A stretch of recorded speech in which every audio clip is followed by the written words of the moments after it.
Hey guys, welcome back. Episode 13 of my virtual dog training playlist. This is yet another cool segment. It's actually a follow-up for a foster dog of a session that I had a while back, but it's actually a new foster. Same dog, new foster, different set of circumstances that the new foster is dealing with. So pretty cool. And don't forget, if you like this video, give me a thumbs up and take a peek around my channel. If you like what you see, subscribe to my channel. It helps with that whole YouTube algorithm thing.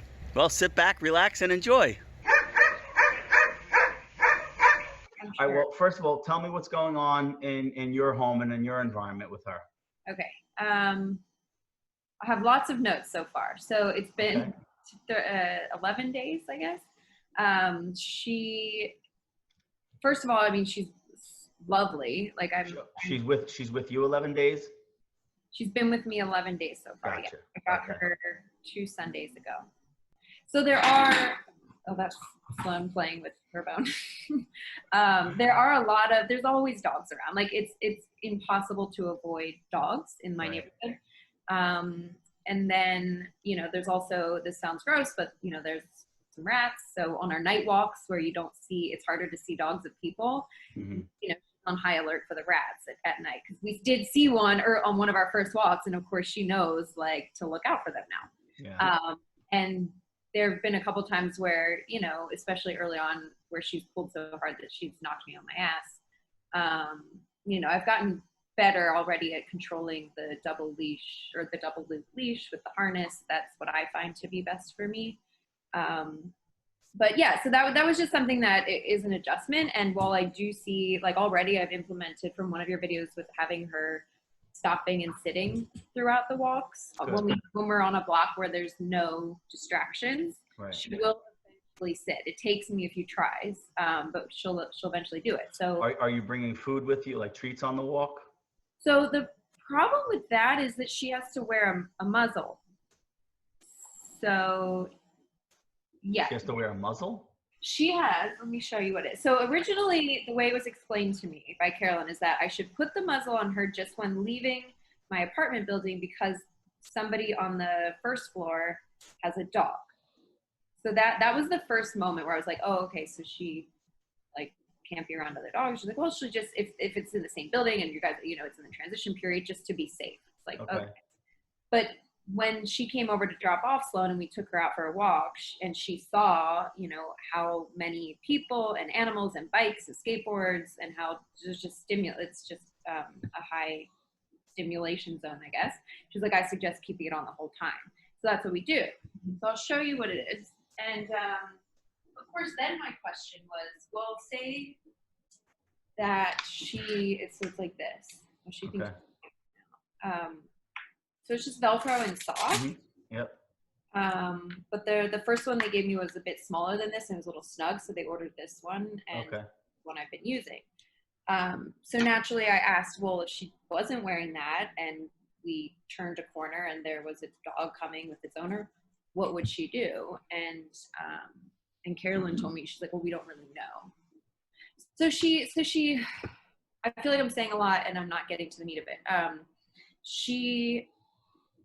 If we're now like a block away or 2 blocks away from other dogs and she sees them, she remains calm for the most part. But of course, there are times where we turn a corner and then here comes the person with the dog. And at that moment, it's like, it's gone. I can't get her to focus on me. She has a hard time looking at me as it is outside. It's like she kind of turns into a different dog outside. Her tail's always alert. She's just constantly scanning anytime she hears anything. And so when she sees a dog and they're a few feet away from us, she'll snarl and it seems scary. Now I've spent time with her, I'm not scared of her. And I know even if I hold her back, she's not going to do anything to me, but it scares the other people and then they react and then the dog reacts. And then in addition to coming close with dogs, which is, has been a struggle for me. Also, I'm short, I'm petite. I'm like 5'3" and I have this condition that makes me walk, I just have a hard time with balance. Okay. Maybe all these things are bad. Maybe I'm not an ideal candidate for that. It's just all these things I didn't, really, I guess, consider before. So in addition to that, there've been a few times where she jumps on people and I don't know what it is. If it's like, oh, that person looked at her or what it is. We pass a lot of people, and for the most part, I like your video, like I hold the shorter loop and I keep her right next to me. But once in a while, and it happened today, but it was right after we saw a dog, so I knew she was worked up. Somebody was coming toward us and she just launched at them. And again, when she does that, it's in a scary way. It's not in a way of like, we just ran into my neighbor on our way back from our most recent walk, and she was sweet as can be. And, you know, it was like a playful, like pawed at her, but nothing like that. But when we're outside and it's almost like she like is threatened by that person and she like launches at them. And then of course they're terrified. And then they yell at me. Yeah. I've been yelled at a few times already. And my reaction is like, I want to yell back at them. We keep her cool. Yeah. So that's walking. Some walks are great, but those are the walks that we don't really encounter a lot of action. And she's, you know, we get in the group, she's next to me, she'll pull a little bit if she sees the tree with, you know, area, and I let it go to like the longer loop and let her roam around and do her business. So you have a standard 6-foot leash with the loop closer to the collar and then one on the end. Exactly. Okay. And it has some of that give, which is, I love that. I think whoever invented that, it's great. It's bungee? Yeah, bungee. I'll just show you. Okay.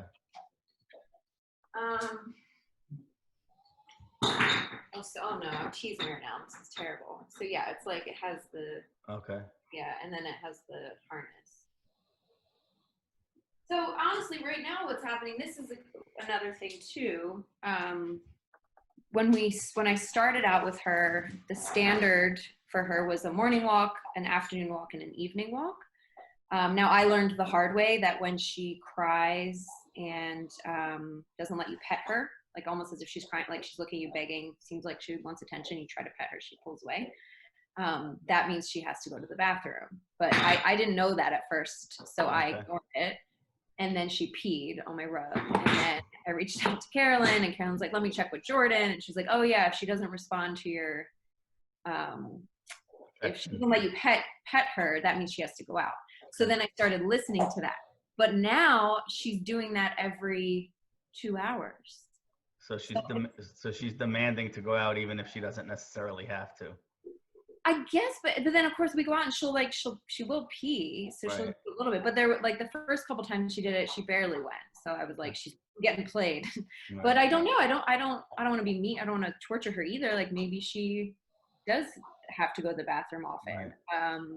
But it's just becoming more and more where it seems like a pattern now. Like every 2 to 3 hours, she'll do the begging, and again, it's like I took in a dog. I'm not like complaining like, oh, how dare she have to go to the bathroom. No. It's information. You're giving me information. That's all you're doing. Okay.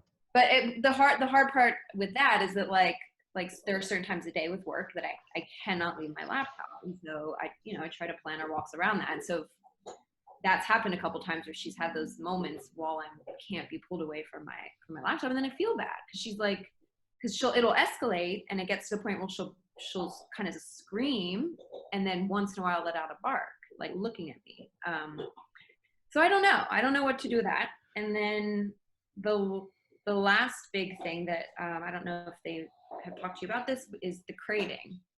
So that is has been a huge issue when I leave with Sloan. And she's barking. Is that what she's doing?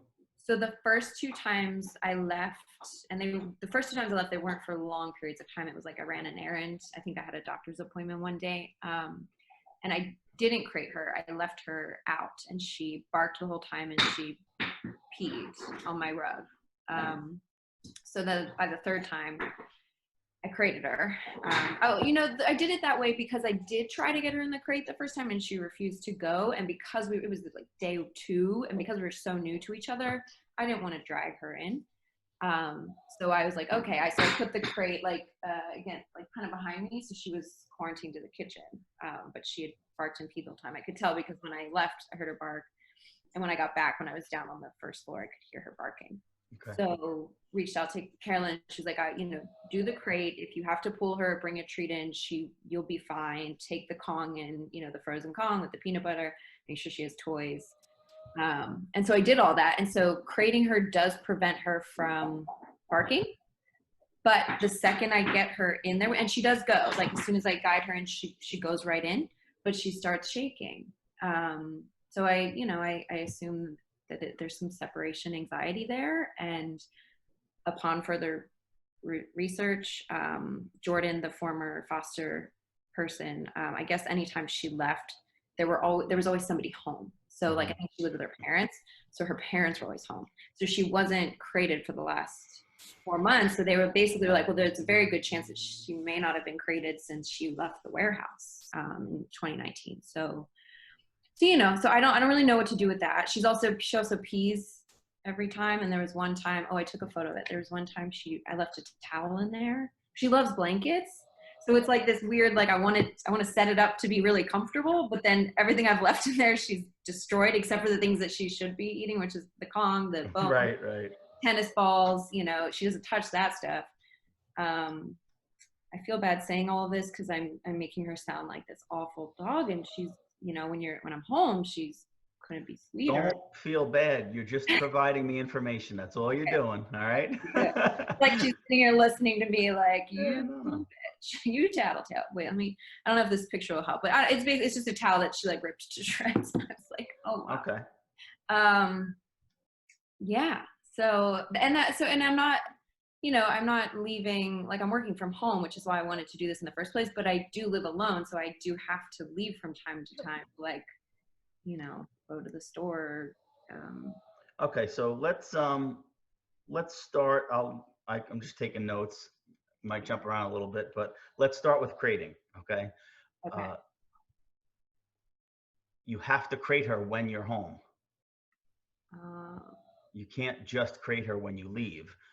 She probably has separation anxiety to begin with. And then if you put her in the crate only when you leave, that's her association with the crate. So you're not causing the anxiety, but that action and utilizing the crate just for that purpose could contribute to her separation anxiety, right? So if you're working and, especially if you can't supervise her, and this is from my recollection, I didn't review the video that we did with Jordan, but from my recollection, she wasn't really supervised a lot. Jordan also had, I think, a window that Sloan would look out, which we had to address because there were some visual triggers. But you do need to crate her when you're home. And even if you start at 5 or 10 minute clips, maybe, and every time she goes in the crate, toss a treat in there. Okay. Every time, because if she's resisting right now, she obviously, and if she lived in it, she was one from the hoarding case up in. Yeah. The dog warehouse upstairs. Yeah. So that was her life. So it's, we understand why there's resistance. That doesn't mean we can't reprogram her association with the crate, right? The problem is that, and this isn't just for you, I mean, a lot of pet owners only use the crate when they leave. And that's not how we crate train. That's not how we introduce the crate. In fact, I'll make sure I send you a video of how to introduce a crate, which we'll talk about now briefly, but it'll go more in depth so we can optimize our time here. Okay. But crate is always positive, right? And we have to put her in there in small increments at first when we're home. Now, obviously, we don't want her to be vocal, but if you put her in there and she's vocal, you can't let her out when she's vocal, right? Okay. Yeah. Now, if you're going on a conference call or something and you want to try this whole crate thing, that's probably not the right time to do it, because then you have to choose between, shit, she's barking, I got to let her out because I got to talk to people for work, right? So pick and choose a time where you know that you're going to have, even if it's 5 or 10 minutes, where you're not going to be talking to anyone, and you can do this, right? And even if you put the Kong in there, right? Because that'll buy, you can manufacture 5 or 10 minutes by giving her a stuffed Kong. Yeah. So put her in there with the Kong, close the door as a matter of fact as possible. When you close the door, don't talk to her, don't tell her it's okay. If you have to get her in the crate, come on, baby, come on. All positive and light mood type of stuff. Totally. Once you close that door, matter of fact, walk away. Okay. She's chewing on the Kong. So even if it's 5 minutes, heck, even 3 minutes, if she's quiet and chewing on the Kong, go open the door and just walk away. Okay. If she chooses to stay in there to finish the Kong, that's fine. If she chooses to come out, and that's fine too. Okay. We need to start capturing opening the door and letting her out when she's quiet and calm. Right? And then we start increasing the increments, the amount of time that we let her in there while we're home. Okay. Now, is that going to eradicate her anxiety when you leave? No, but that we got to start somewhere. Right. Right. Okay, so we'll start there. Does that make sense? Yeah, that makes sense. Okay, and I'm going to send you a video as well on introducing the crate, and a whole bunch of other stuff is in that video too. Okay. And how many times a day would you say to do that for now? If she's quiet for 5 or 10 minutes, as often as you can. Okay. Right? Because remember, you're fostering her, right? Yeah. So the catch-22 with fostering is we tend to develop feelings for the dog. Yeah. Right? But we also have a job to do. Right? Our job is to prepare her for her next stop in life, right? Hopefully her forever home. Right. So we have to keep that in the forefront of our mind as well. That, Right. yeah, we might feel bad for what happened in her past, and yeah, we might start to develop feelings for her, Right. but we also have a job to do, right? So one of your jobs as a foster is to help her with her crate anxiety. Right. Okay. So, you know, and that's the balance that we're trying to accomplish. So as often as you can get her in there, if it's 5 or 6 times at 5 or 10 minute clips, think about that. That's, you know, that's an extra hour you've added to her being calm in the crate. Yeah. Right. Right? So cumulatively, it will have positive effects on her association with the crate. Okay. Okay. Blankets. Yeah. A lot of dogs chew up blankets, especially when they have crate anxiety. I suggest, and you know, and I'm sure Elise or whomever would send them to you, or they'll reimburse you if you get them. But is there a Walmart near you? No Walmart's in Brooklyn, but I can order from Amazon. I already did order. I mean, the blanket that she loves that I now put on the bed, which I later heard maybe 2 weeks I should wait until I'm allowing her in the bed, but I broke that rule. Let me make a little note. Yeah, make a little note. I should say I broke the rule. I didn't know that was a rule. I didn't let her on the couch or any other furniture, but I did let her in bed. Okay. So I do have a blanket for her. Yeah. So when I bring a rescue or a puppy in and I'm crate training them, I use and I mentioned Walmart. That's just where they happen to be around here. They're like 50-inch by 60-inch fleece blankets. Okay. There's no filling in them. The stitching is very, very tiny at the end, but they usually don't tear the stitching. They usually tear the middle of the fleece. Actually, I don't even know if there is stitching in those. There might not even be stitching, but if she chews up the fleece and happens to ingest it because of her size, it's going to pass right through her system. Okay. So it's safer if she does tear things, whereas towels they fray, they shred. If they ingest that thread, that could cause some health issues, right? Health risks. Yeah. So the fleece blankets are easy. Additionally, the fleece blankets absorb urine really well. Okay. And they wash really well. Okay. Right? Because they're light. So I don't know if you have do you have your own washing and drying machine, or you do it off site? I don't. I do it. There's like a laundromat around the corner, so I just Okay. I've been dropping stuff off there. Okay, so yeah, so if it was your own, I use with my own washer and dryer. I don't want like heavy stuff in there because then I'm just going to destroy them. I'm not a rich guy. I can't afford to be replacing washers and dryers every couple of years. But right. yeah, all right. So anyway, but yeah, they do absorb urine. They wash easy as well. So they're just fleece, nothing with padding, nothing with stuffing, right? And they're usually like $2 or $2.50 each. So if you threw 4 or 5 fleeces in there, she's gonna, and it's funny because me, my dog training friends, my rescue friends, we all joke around because we sit here, we're folding the blankets, we're fluffing the crate, and then they go in there and they mess it up anyway. Tear it all up. Yeah. And we do the same shit over and over again. We go in there, we fold it, we make it all nice and comfy. So true. Yeah. So you just throw them in there. She'll do what she wants to do with them anyway. But so that's what I would suggest for bedding. Okay. Great. Okay. So that's blankets. That's the crate. And again, every time she goes in the crate, it's positive. Okay. And when you let her out, if she's vocal, ideally, right, where you can ignore it until she quiets down. Ignoring, don't look at her, don't talk to her, nothing. Completely ignore her. If she's in a separate room from you and she's vocalizing, you can't even present yourself in there. Okay. So, because that could potentially validate her vocalizations. I see. Okay. So does that make sense?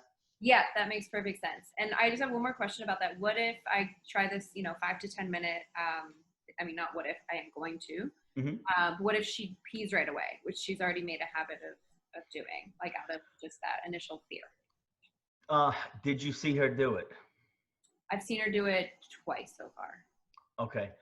So that is that's a symptom of separation anxiety. Whereas like if you were housebreaking her and you were catching her peeing, I might suggest you give her a verbal reprimand, like, hey, no.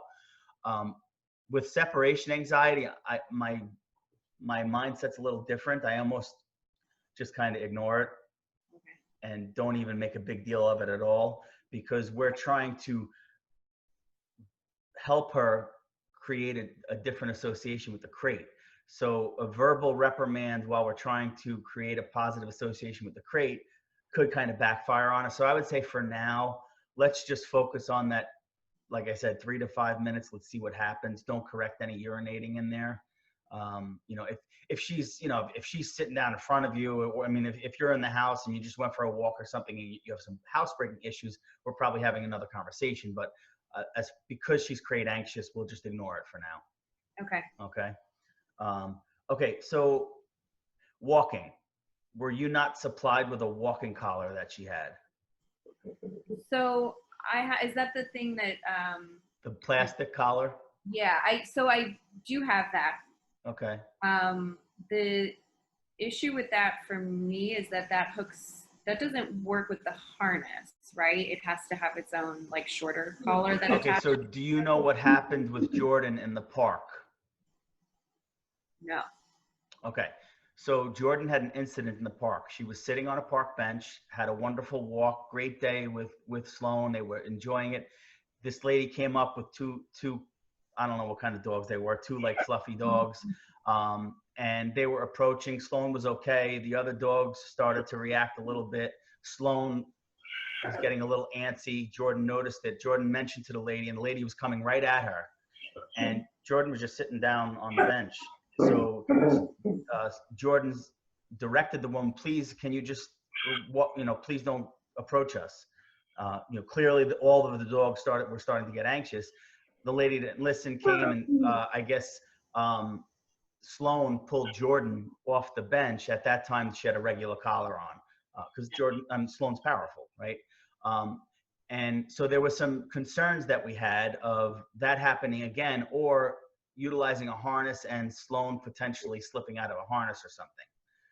So I had suggested the Star Mark collar that you have. Yeah. Because sorry to interrupt, but so this is an example. This is what she does. Are you hearing her? She's demanding attention from you?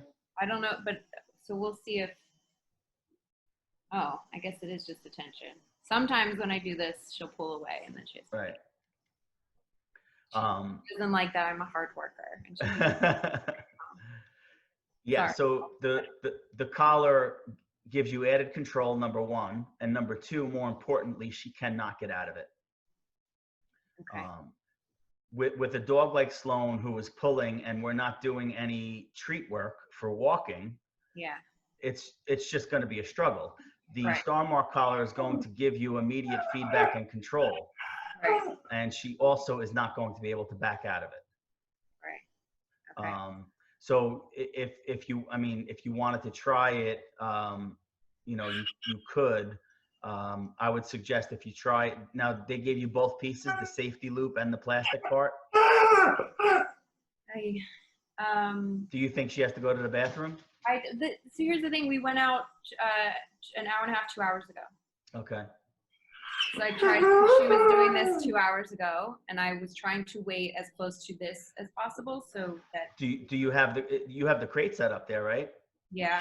Why don't you see if she'll go in the crate right now? I'll wait. Okay.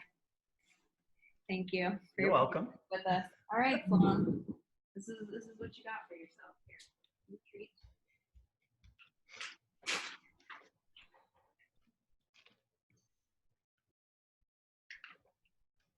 She might be hungry too.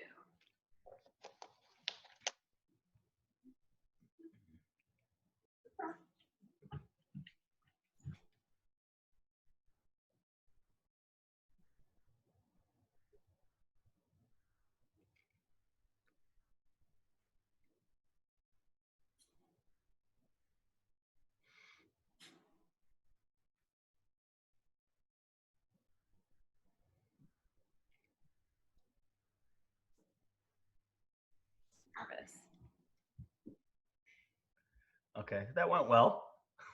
So she actually ate the treat when I put her in there, which she never does normally. Okay, all right, good.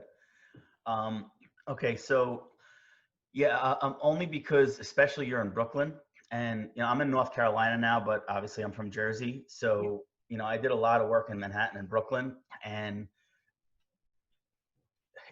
unless you experience those surprises around the corner, it's really hard to describe to someone.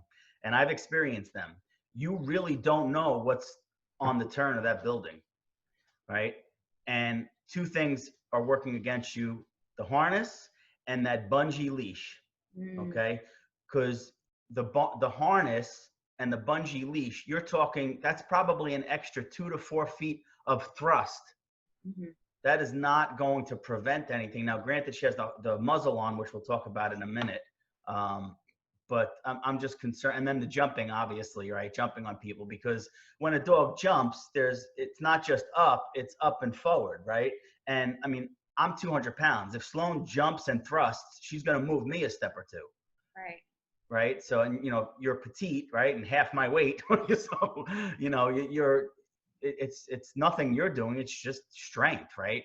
Yeah. So the collar is going to give you added control. With that added control, you're actually going to develop confidence, and she's going to respond better to you as a handler, right? Whereas the rats, that's a whole nother thing, right? That's a terrier chasing vermin. That's what they were bred to do. I mean, I don't blame her for that. Right. I would do the same thing. Right. But as long as she's dog indifferent, that will make our walks manageable. The problem is that not all dogs respond that way. You're going to get other dogs that might initiate something with her and she's going to reciprocate. Right.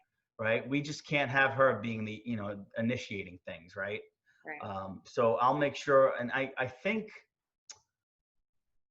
I might have a video that we did with Jordan and the collar, but basically you have the collar in your house, right? You have this. Yes. Do you have the safety loop that came with it? Oh, wait a second. Yes. Okay. So did they show you how to use it? No.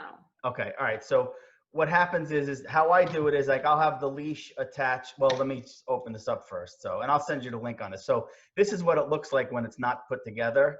Yeah. And you just take this and slide it backwards through one of the O-rings, and it makes like a loop. Okay. Okay. So that's kind of how it would go on. So how I do it is I put the leash, I attach it to the leash first, right? So it's attached to the leash. Okay. I would slide it on her neck so we have the backup collar situated. Okay. And then I would put I call this the primary collar on. Yeah. And I need 3 hands here, but I'm not used to putting it on my own wrist. Yeah. But so how it works is the safety collar, as you could tell, let me get the leash out of the way. The safety collar is so long, it doesn't interfere with the primary collar's function for control. And she's not going to get out of this. Okay. Right. And it's going to give you added control. And she's been exposed to it already. So she's already had it on her. But it's, especially given where you live and the amount of stimulation there, and it's only 11 days in, you're still developing a relationship with her. Right. Right. So, so I would say when you try that, your neighborhood, when it's going to be a lower activity period of day, right? Time of day. Yeah. I would do it that way. And maybe it's just when you run her out for like a quick pee. Yeah. So, you're minimizing distractions and you're minimizing the time you're actually going to be outside. Right. Right. To optimize and improve your chances at success and getting comfortable with the collar. Okay. So I would try it. I would also, I'm not a fan of bungee leashes because we lose some communication with the dog, right? That's just me. Do you have a regular collar, a regular leash? Yeah, she left a bin here with me, and Carolyn, since she dropped her off, she sent me another, like a shorter one to go with, in addition to the star mark collar, she sent me a metal one that has the prongs. Oh, okay. Yeah, I didn't talk to anybody about a metal prong. Okay, but yeah, I will go with the one that you. Yeah, the star mark's going to be easier for you to use, The one, you know, and I mean, I'm not opposed to a metal prong collar, but if you're not using it right, and those could definitely pop off. The Star Mark has a little bit more room for error, and you have the safety loop on it. So, and it's something that Sloan, that I know that she's been exposed to. So, you know, it's not going to impact relationship, and it's not going to hurt her because she's used to it. Right. And she associates that with a walk, so it's got a positive association with it. So, and again, just safety and control. So, so try it out, you know, test it, and then obviously, you know, we can touch base to see how the walks went. You know, and also if you're on a walk, I don't know if you have friends around that could do any video of you walking Sloan. If you could do that and you could send that to me, I could kind of critique your handling and try to help in that regard as far as walks and stuff. Okay. One of my close friends, she's a rescue dog owner, and she's obsessed with rescue dogs. And so when I got Sloan, she's just like, she can't, every day I've heard more from her now about Sloan. She had a baby 2 months ago, and I've been trying to reach out to her. Haven't heard a peep. And then I got Sloan, and she texts me every day. And she's coming to like she's been in Connecticut. She's coming to Brooklyn to visit the dog. Like that's how obsessed she is. So I'll have her do the video is my point. Okay.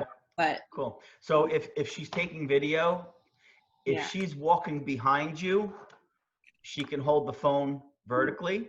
Okay. If she's taking a side view, have her hold it horizontally so I can have both you and Sloan in the frame of the video. Okay. Okay. Okay. Wait, sorry. Before we move, I just have one more question. Yeah, no problem. Go ahead. You were telling the story as Sloan was whining, which also she's not making a peep right now. That's good.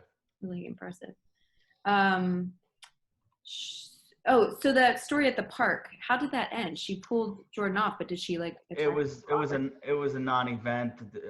Nothing happened to any of the dogs, but the woman was yelling at Jordan, and it was stupid. And Jordan was minding her own business, relaxing on the bench.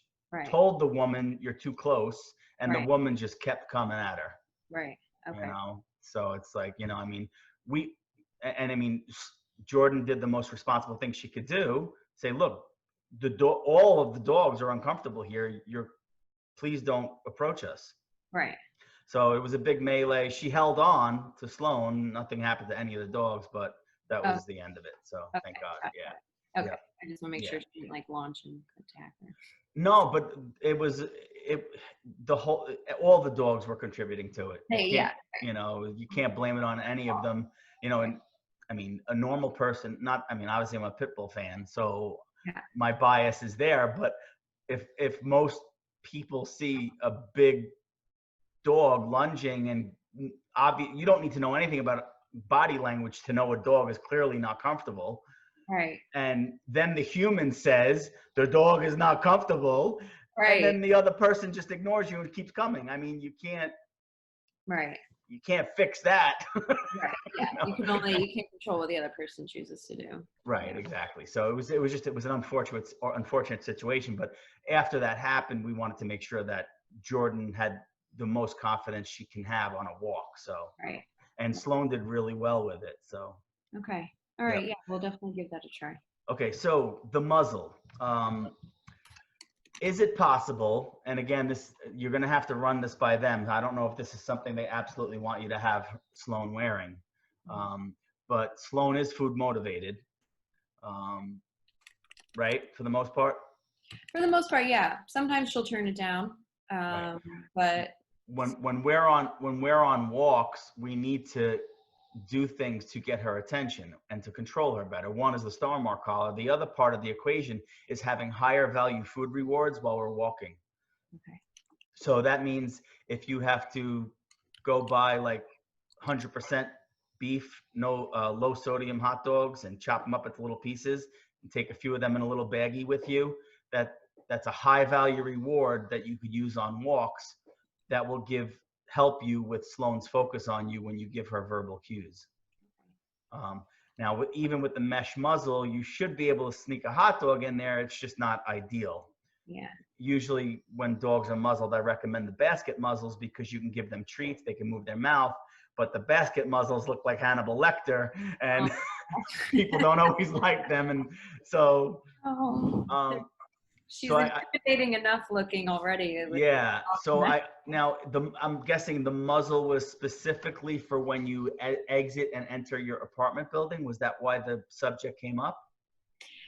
So that was initially what Carolyn said over the phone when we first talked and did a phone interview, I guess. But then when she came over to my apartment and saw the neighborhood and we walked outside, she suggested keeping it on the whole time.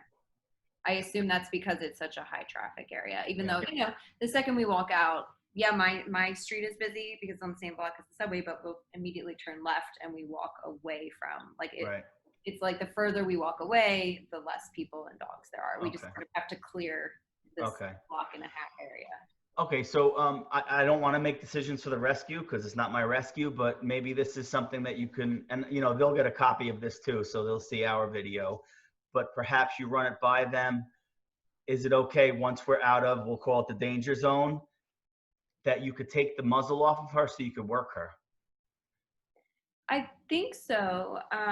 My only caution is to make sure you have control of the leash while you're taking the muzzle on and off, right? Yeah, you know what I mean? You don't want to be futzing around with the muzzle and the leash slips out. So, which I don't think it would happen, but if, like, let me get this collar. So, like, if I'm, hold on. If I have to work my dog, sit. Good boy. So if I need to futz around with him for something, I'll take the leash, I'll put my hand through there, and I'll just wrap it up, right, around my thumb a couple of times. So now I still have two hands. I can tend to my dog. I can take the muzzle on and off.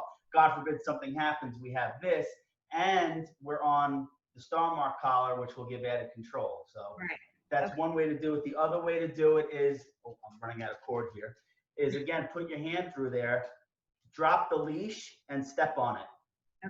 Okay, because if you step on it, doesn't matter how light or petite you are. You have, you know, you have leverage. So you could step on the leash and you have this, so you have a lot more control, and then you can tend to taking the muzzle on and off. Does that make sense? Yeah. So I'm sorry, buddy, we're not going for a walk. Oh my God, so cute. What is his name? That's Deuce. Oh. Oh, dude, you're gonna. He was such a tease. Oh, I gotta get in there. He's like, "Come on, Daddy, come on. Let me be on TV." Oh my God. Oh, so sweet. He's such a ham. Oh my gosh. He's like when I joke around with my clients and I tell them that they spoil their pets and they let their pets get away with murder. Yeah, I'm guilty. All right, go lay down. Go ahead, buddy. Oh my God, how old is he? He's God, 7-ish. Oh, okay. Yeah, we pulled him from a shelter in New Jersey the day before he was going to be euthanized. Oh my gosh. Oh. Yeah, and we were gonna, because we have our own pit bull rescue, so we were pulling him to take him into our rescue to rehome him. Yeah, that didn't work. That didn't happen. Yeah. So anyway, so yeah, and I know I talk safety a lot just because even with whether it's training or fostering or rescue or transporting dogs, like safety is always in the forefront of my mind. So just, you know, obviously common sense stuff, but those were just a couple of handling tips where you can safely have two hands available, because especially with the muzzle, you need two hands. It's not like you could just clip it like a leash. So So and then, you know, once you get out of danger zone and, you know, you're in a low traffic area, that's where you want to do some controlled walks, 20, 30 steps, stop, make her sit, get her focus on you. And the repetition of that, now when you're walking, even with the muzzle on, you pull out a hot dog and wave it in front of her nose, that's going to help you get her attention. Does that make sense? Yeah, absolutely. Okay, because it's, you know, I mean, sometimes we need physical control over the dog, but we always need to follow that up with a really high value reinforcer, especially when they're responding to us. And anytime you're on a walk and you give her any kind of verbal cue, whether it's come on this way or whatever, she makes eye contact with you, praise. always praise appropriate eye contact with you, right? Okay. Because that's where she's looking to you for direction. And when she looks to you for direction, we always want to validate that. Okay. Okay. Okay. Letting her up on the bed or the couch or whatever. So obviously this is a rescue rule, so you have to follow their rules. However, if she's allowed to start, if you're going to allow her to have those privileges at some point, Mm-hmm. we need to make her earn those privileges. Mm-hmm. Okay. She earns those privileges by performing. Mm-hmm. So if you're, is she allowed on the bed or the couch? Which one did you? Bed. Okay. And that's No, what? no couch. Okay. So bed, what, at night or just randomly? Oh, just at night. Okay. So before when you go to bed, she jumps right up into bed by now? No, she waits for me to give her the okay. Beautiful. Okay. That's ideally what we want, is that for her to wait and go a step further. If she's waiting and sitting, that's fine. If she's not, make her sit, then invite her up. Yes. And that's basically resource control, where nothing in life is for free. Right. So if she doesn't do something, she doesn't get anything, right? Much like feeding, before you put that food bowl down, make her sit. Okay. Earn that food resource. Yeah. Okay. And I could send you a video on resource control too. Okay. Let's see. So we got the crating, fleece, blanket, collar, muzzle, resource control. How is her obedience in the house? Or is she responding to you for the most part? Yeah, I think she's really well behaved in the house. Yeah, she responds. She's good. The only issues I've had have been just trying to figure out her cues, which are the whining thing she just did, Right. which I just feel like she's doing more often. Okay. But I do think that, to Carolyn's point, when she talked to Jordan about how if she doesn't respond to you petting her, she needs to go out, and that has been. Yeah, that's true. I mean, that's a nice little idiosyncrasy to know about. Yeah. Oh, yeah, definitely. So I don't want you to turn around to look at her, but can you slide over a little bit so I could see her? I want to see what she's doing. I'll just get up and walk over to my sink. Okay. Oh, good. She's laying down. Really? Yep. I just stepped on her bone and fell. Oh my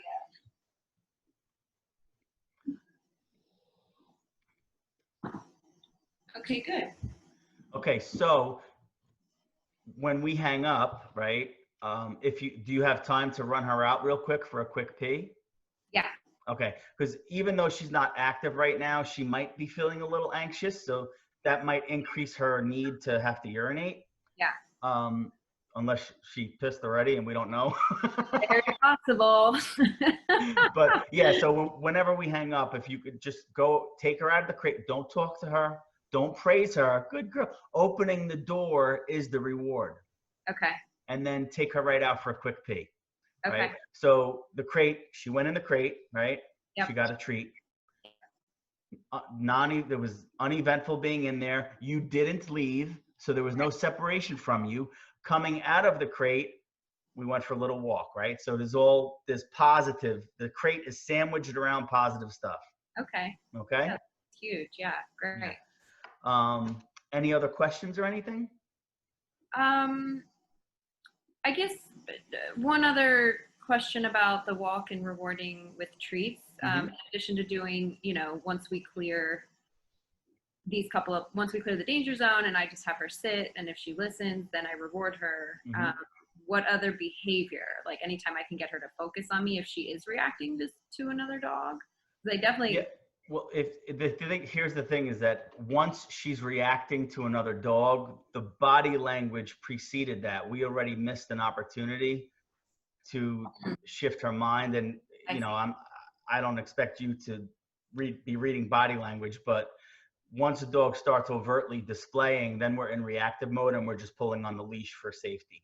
Right. The thing is with the star mark collar, it's going to give you added control, and it might cause her to be more willing to focus on you. That's when we reward her. Okay. But again, the repetition of working her with low distractions, our hope is that will translate to more focus when stimulation is present. Right. Okay. Okay. And it's going to take time, and it's also going to help with your you're handling on walks and her trusting you as a handler, right? Whereas if she's kind of dictating the pace of the walk and the direction of the walk, she's kind of making decisions. So what does she need you for? Right. Where we need to make decisions for her until she's making better decisions. Okay. That's that makes all. sense. Yeah. Yeah. And she's young. What is she, 2?